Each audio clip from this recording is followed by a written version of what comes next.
Vegan, walk the way of love. Our programs offer many languages. Please visit suprememastertv.com/schedule.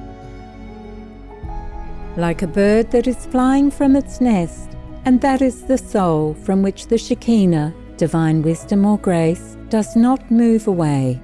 Please continue watching to find out more.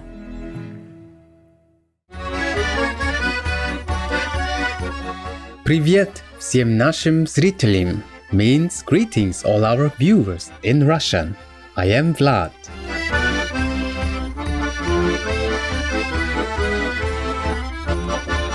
The understanding people of Altai Republic thank you for your compassionate actions on behalf of our voiceless animal friends. May you be cherished and protected in the love of the Most High. The 19th century Madame Helena Petrovna Blavatsky was born into a noble family in Ukraine. As a child, young Helena displayed a gift for clairvoyance, as well as an interest in metaphysical phenomena. Years later, she traveled throughout Europe, the Middle East and India, studying with various teachers and Sufi saints. Following the guidance of an Indian yogi named Mahatma Maurya, Madame Blavatsky co-founded the Theosophical Society. Theosophy, meaning divine wisdom, refers to knowledge that comes through spiritual experience rather than intellectual understanding alone. The Theosophical Society is dedicated to uplifting humanity through a realization of the oneness of life and the wisdom underlying all religions.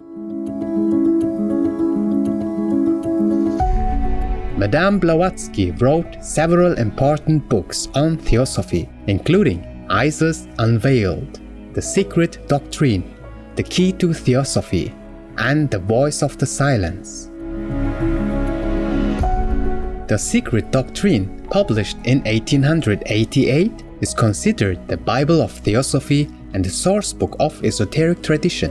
Although she was credited as being the author of The Secret Doctrine, Madame Blavatsky often expressed that she only conveyed the ancient wisdom that was passed on to her. The true authors of the work were her teachers, the Mahatmas, or great souls, who were the guardians of the secret wisdom of the ages. Today on Words of Wisdom, we invite you to join us for excerpts from The Races with the Third Eye, from Madame Blavatsky's The Secret Doctrine. Mazdean Symbolism.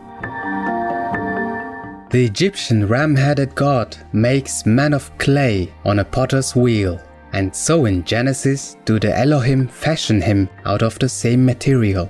When the maker of the material world, Ahura Mazda, is asked, furthermore, what is to give light to the Vara which Yima made, he is told that there are uncreated lights and created lights, and that there, in Ariana Vago, where Vara is built, the stars, the moon, and the sun are only once a year seen to rise and set, and the year seems only as a day and night, a clear reference to the land of the gods, or the now polar regions. Moreover, another hint is contained in this verse, a distinct allusion to the uncreated lights which enlighten man within his principles. Otherwise, no sense or reason could be found in Ahura Mazda's answer, which is forthwith followed by verse 41, saying that every 40th year to every couple hermaphrodite, two are born, a male and female, the latter being a distinct echo of the secret doctrine of a stanza which says, at the expiration of every 40 annual suns, at the end of every 40th day, the double one becomes 4, male and female in one, in the first and second and the third. Which is clear, since every sun meant a whole year, the latter being composed of one day then, as in the Arctic Circle it is now composed of 6 months. According to the old teaching, the axis of the Earth gradually changes its inclination to the ecliptic, and at the period referred to, This inclination was such that a polar day lasted during the whole period of the Earth's revolution about the Sun, when a kind of twilight of very short duration intervened, after which the polar land resumed its position directly under the solar rays. This may be contrary to astronomy as now taught and understood, but who can say that changes in the motion of the Earth, which do not take place now, did not occur millions of years back? Angels called birds. Returning once more to the statement that Vara meant the man of the fourth round as much as the earth of those days, the moon, and even Noah's Ark, if one will so have it, this is again shown in the dialogue between Ahura Mazda and Zarathustra. Thus when the latter asks, "O maker of the material world, thou Holy One, who is he who brought the law of Mazda into the Vara which Yima made?" Ahura Mazda answered, "It was the bird Karshipta, O holy Zarathustra. The bird Karshipta dwells in the heavens. Were he living on the earth, he would be king of birds. He brought into the Vara of Yima and recites the Avesta in the language of birds." This again is an allegory and a symbol misunderstood by the Orientalists only, who see in this bird an incarnation of lightning, and say its song was often thought to be the utterance of a god and a revelation, and what not. Karshipta is the human mind soul, and the deity thereof symbolized in ancient Magianism by a bird, as the Greeks symbolized it by a butterfly.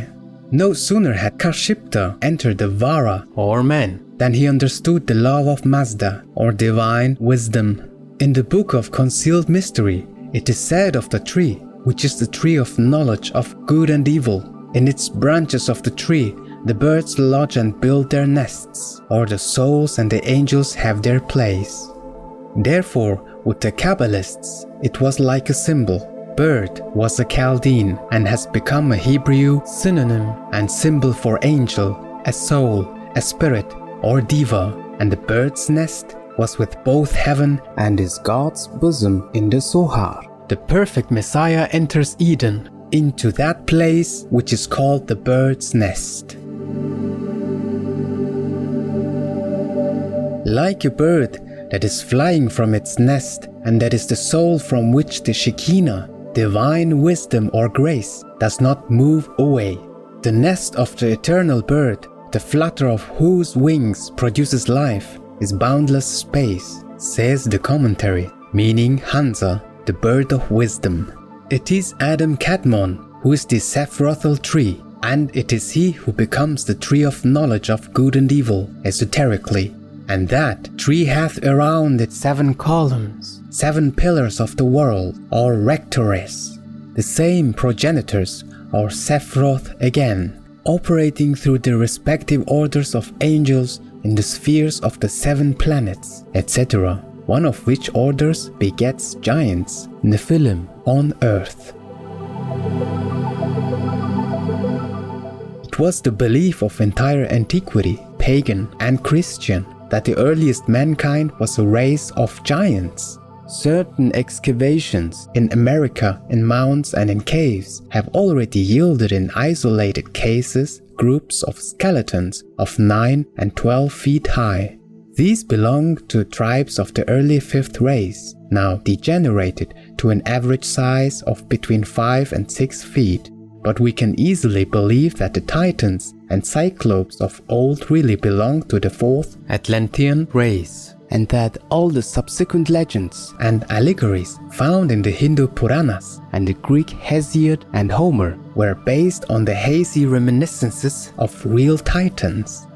Men of a superhuman tremendous physical power, which enabled them to defend themselves and hold at bay the gigantic monsters of the Mesozoic and early Cenozoic times, and of actual Cyclopes, 3-eyed mortals. It has been often remarked by observant writers that the origin of nearly every popular myth and legend could be traced invariably to a fact in nature. In these fantastic creations of an exuberant subjectivism, there is always an element of the objective and real. The imagination of the masses, disorderly and ill-regulated as it may be, could never have conceived and fabricated ex nihilo so many monstrous figures, such a wealth of extraordinary tales, had it not had to serve it as a central nucleus, those floating reminiscences, obscure and vague, which unite the broken links of the chain of time to form with them the mysterious dream foundation of our collective consciousness. Intelligent viewers, it's been a pleasure to have you with us today on Words of Wisdom. Coming up next is a memorable Mid-Autumn Festival celebration with Supreme Master Ching Hai, Vegan, Part 3 of 8, right after noteworthy news. May God bless your inner wisdom to be ever more revealed as you journey towards spiritual truth. Vegan, cause we know the true cost. It is shameless to try to cover up. Our programs offer many languages. Please visit suprememastertv.com/schedule and suprememastertv.com/WOW. Nos programmes offrent plusieurs langues. Veuillez visiter suprememastertv.com/schedule y suprememastertv.com/WOW. Nuestros programas ofrecen varios idiomas. Visiten suprememastertv.com/schedule y suprememastertv.com/WOW. Nossos programas oferecem vários idiomas. Acesse suprememastertv.com/schedule e suprememastertv.com/WOW.